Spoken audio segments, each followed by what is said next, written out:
जय श्री बद्री गणेश। आगे की कथा में विनायक का एक गरीब के घर में भोजन करना और उसके बहुत कुछ प्रदान करना। काशी नगरी पर आए दिन दैत्यों के आक्रमण होने और विनायक के द्वारा संहार किए जाने समस्त प्रजाजनों, ऋषि मुनियों और राज परिवारों, वशिष्ठजनों को यह विश्वास हो चला कि यह अवश्य इन भगवान गजानन ने असुरों और दुष्कर्मियों को नष्ट करने के लिए अवतार धारण किया है। इसलिए सभी का यह विचार हुआ कि इनका यथा विधान अभिनंदन एवं पूजन किया जाए। अतएव एक दिन अनेक प्रजाजन सूर्योदय से पूर्व ही राजभवन के द्वार पर आ पहुँचे। काशी नरेश ने उनका सत्कार करते हुए पूछा, आप लोगों ने किस लिए कष्ट किया है? जो कार्य हो निसंकोच बताइए, क्योंकि प्रजा के कष्टों को सुनना और उन्हें दूर करने का प्रयत्न करना राजा का परम धर्म है। यदि कोई कष्ट न हो तो भी जो मंतव्य हो उसे स्पष्ट कीजिए। प्रजाजनों ने विनम्र निवेदन किया, राजन, अत्यंत सौभाग्य का विषय है कि कुछ दिनों से भगवान गजानन यहाँ विराजमान हैं, जिसे इस पुरी में आने वाले समस्त संकट शीघ्र दूर हो जाते हैं। लगता है कि इनका आगमन काशी निवासियों की विपत्तियां दूर करने के लिए ही हुआ है, इसलिए इनकी पूजा का सामूहिक रूप से अवसर मिल सके, यह हमारा परम सौभाग्य होगा। हमें आशा है कि यह प्रार्थना अवश्य स्वीकार की जाएगी।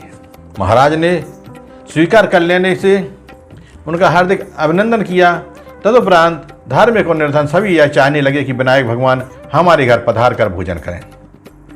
काशी में निवास करने वाले एक वेद शास्त्रों के ज्ञाता शुक्ल नामक तपस्वी ब्राह्मण थे। उनकी पतिव्रता पत्नी का नाम विदुमा था।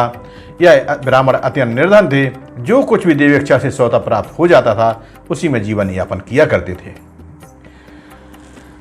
शुक्ल ने विनायक के आतिथ्य स्वीकार करने का आग्रह किया।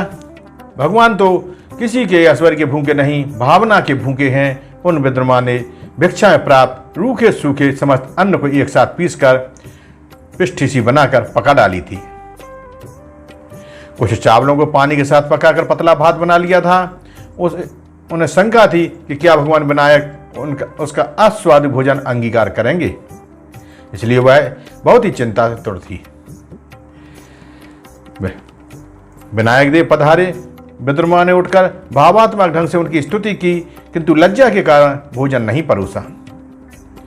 भगवान से भला क्या छिपा था? उन्होंने स्वयं कहा, माता लाओ, तुमने जो कुछ बनाया है वह खाने को दो, क्योंकि भगवान तो प्रेम के भूखे होते हैं और प्रेम सहित भोजन खिलाने से वह सभी का भोजन या प्रसाद ग्रहण करते हैं।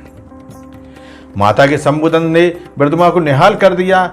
उसने ही पात्रों में रखी पिष्टी और पतले भात को सामने रखा।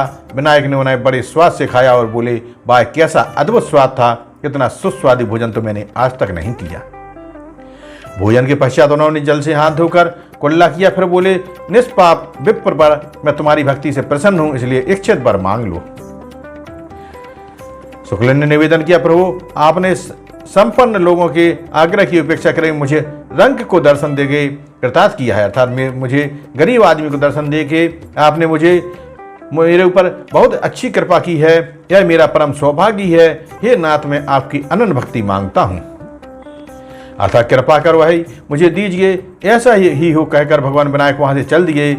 शुक्ल दंपत्ति ने उन्हें पहुंचाने के लिए बाहर तक साथ आने की चेष्टा की, तो भी उनकी बहुत तेज गति का साथ नहीं दे सके। उन्हें लगा कि भगवान विनायक देव अंतर्ध्यान हो गए हैं। उस दिन वे भगवान विनायक का ही स्मरण करते रहे।